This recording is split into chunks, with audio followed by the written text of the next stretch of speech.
Steve Parker Audiobooks presents The Adventures of Sherlock Holmes by Sir Arthur Conan Doyle, read by Steve Parker. Book 3, A Scandal in Bohemia. 1. To Sherlock Holmes, she is always the woman. I've seldom heard him mention her under any other name. In his eyes, she eclipses and predominates the whole of her sex. It was not that he felt any emotion akin to love for Irene Adler. All emotions, and that one particularly, were abhorrent to his cold, precise, but admirably balanced mind. He was, I take it, the most perfect reasoning and observing machine that the world had seen, but as a lover, he would have placed himself in a false position. He never spoke of the softer passions save with a jibe and a sneer.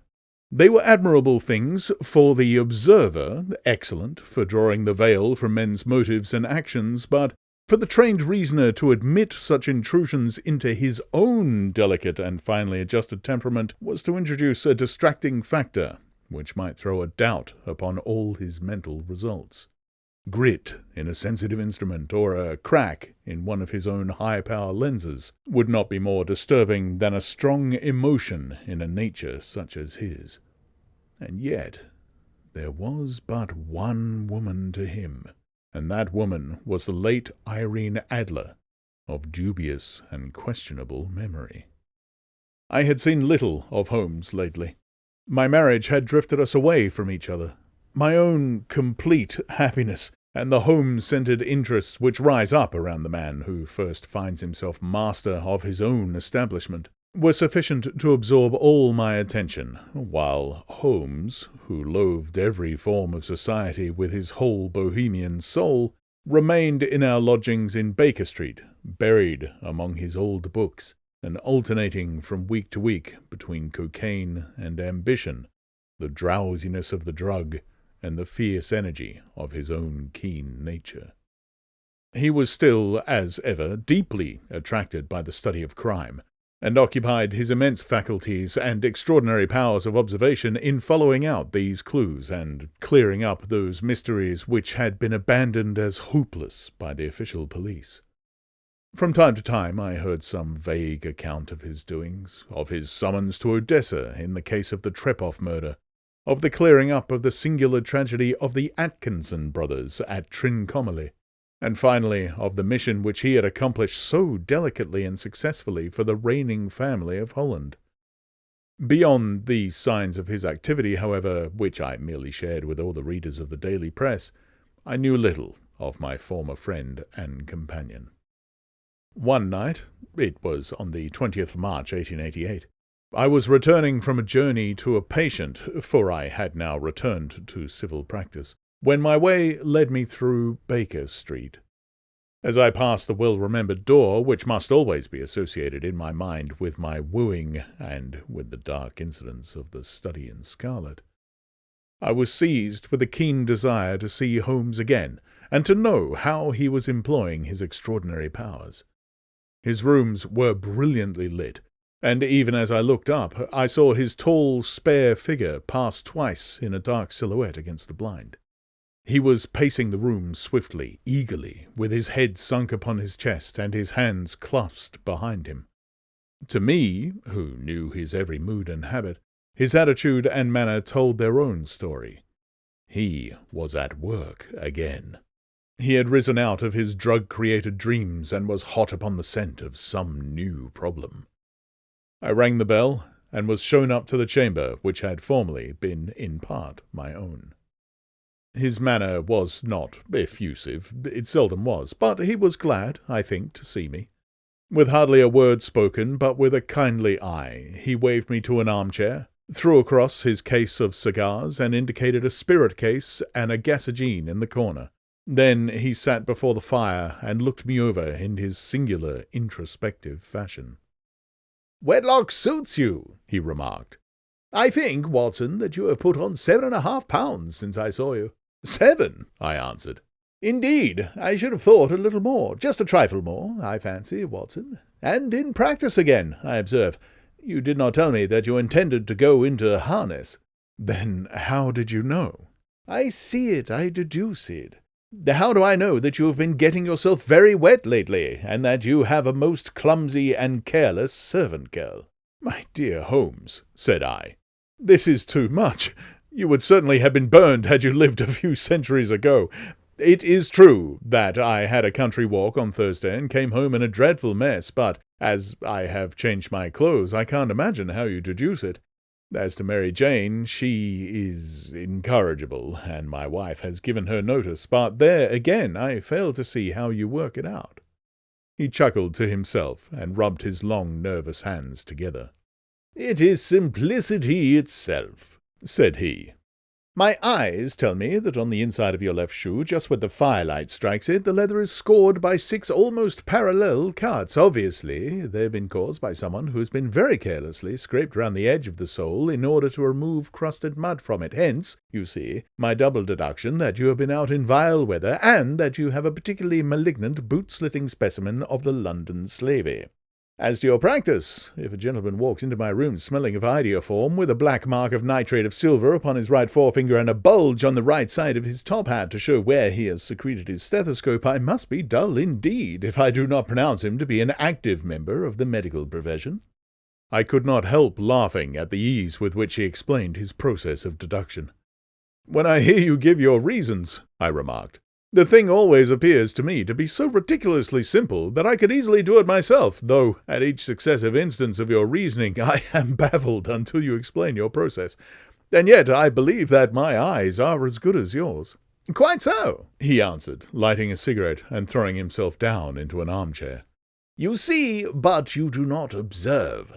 The distinction is clear. For example, you have frequently seen the steps which lead up from the hall to this room? Frequently. How often?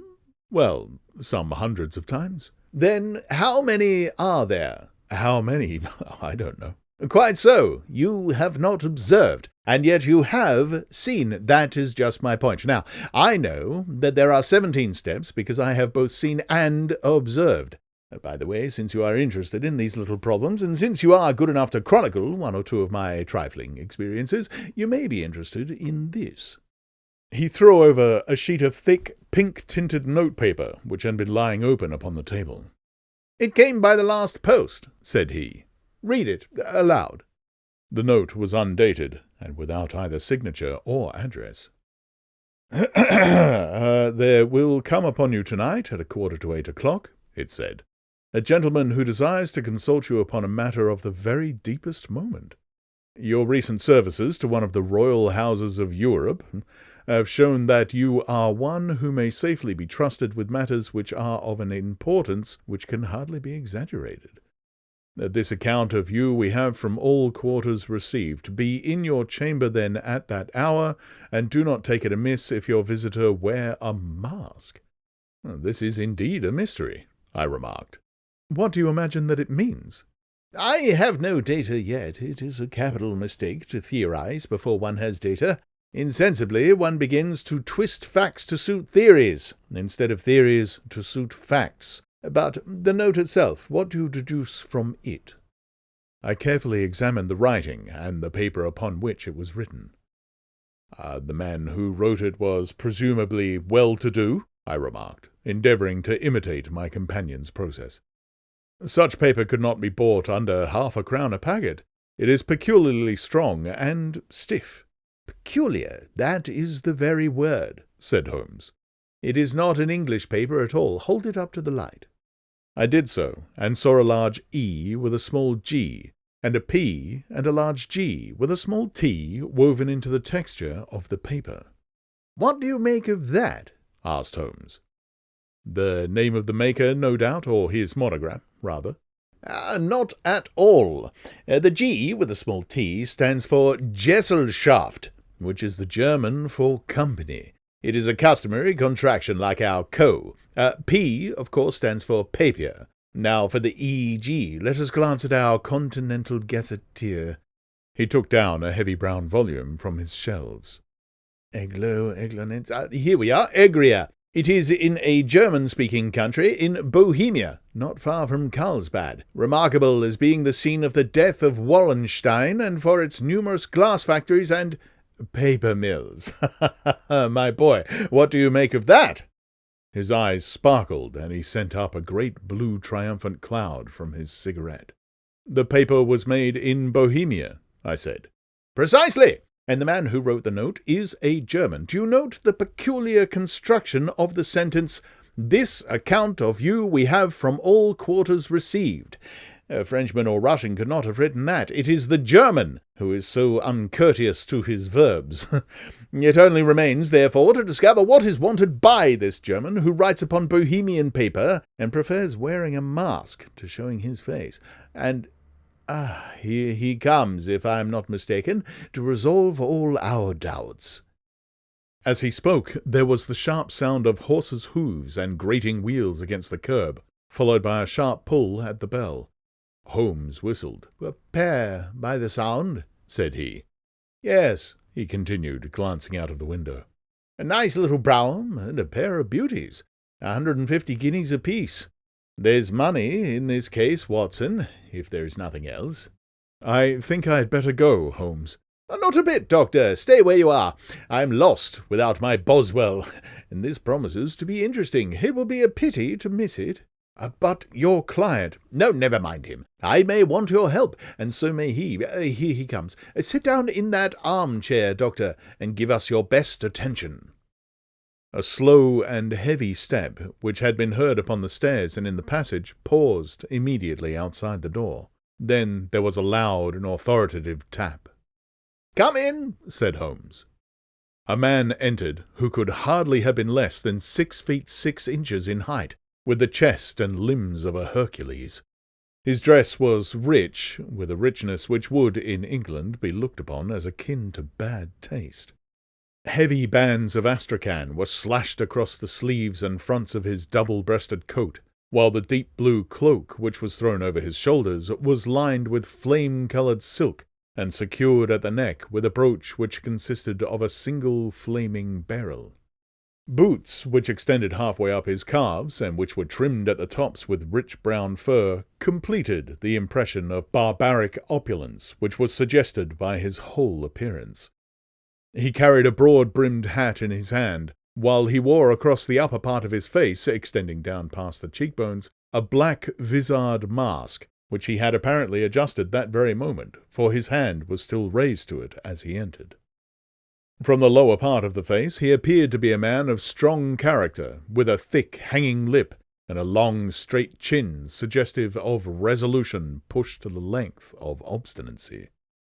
"You had my note?" he asked, with a deep, harsh voice and a strongly marked German accent. "I told you that I would call." He looked from one to the other of us, as if uncertain which to address. "Pray take a seat," said Holmes. This is my friend and colleague, Dr. Watson, who is occasionally good enough to help me in my cases. Whom have I the honour to address? You may address me as the Count von Kram, a Bohemian nobleman. I understand that this gentleman, your friend, is a man of honour and discretion, who I may trust with a matter of the most extreme importance. If not, I should much prefer to communicate with you alone. I rose to go, but Holmes caught me by the wrist and pushed me back into my chair. It is both or none, said he. You may say before this gentleman anything which you may say to me. The Count shrugged his broad shoulders. Then I must begin, said he, by binding you both to absolute secrecy for 2 years. At the end of that time the matter will be of no importance. At present, it is not too much to say that it is of such weight it may have an influence upon European history. I promise, said Holmes. And I. You will excuse this mask, continued our strange visitor. The august person who employs me wishes his agent to be unknown to you, and I may confess at once that the title by which I have just called myself is not exactly mine own. I was aware of it, said Holmes dryly. The circumstances are of great delicacy, and every precaution has to be taken to quench what might grow to be an immense scandal and seriously compromise one of the reigning families of Europe. To speak plainly, the matter implicates the great house of Ormstein, hereditary kings of Bohemia." "I was also aware of that," murmured Holmes, settling himself down in his armchair and closing his eyes. Our visitor glanced with some apparent surprise at the languid, lounging figure of the man who had been, no doubt, depicted to him as the most incisive reasoner and most energetic agent in Europe. Holmes slowly reopened his eyes and looked impatiently at his gigantic client. "If your Majesty would condescend to state your case," he remarked, "I should be better able to advise you." The man sprang from his chair and paced up and down the room in uncontrollable agitation. Then, with a gesture of desperation, he tore the mask from his face and hurled it upon the ground. "You are right," he cried. "I am the king. Why should I attempt to conceal it?" "Why, indeed?" murmured Holmes. "Your Majesty had not spoken before I was aware that I was addressing Wilhelm Gottreich Sigmundson von Ormstein, Grand Duke of Castle-Felstein and hereditary King of Bohemia." "But you can understand, said our strange visitor, sitting down once more and passing his hand over his high white forehead.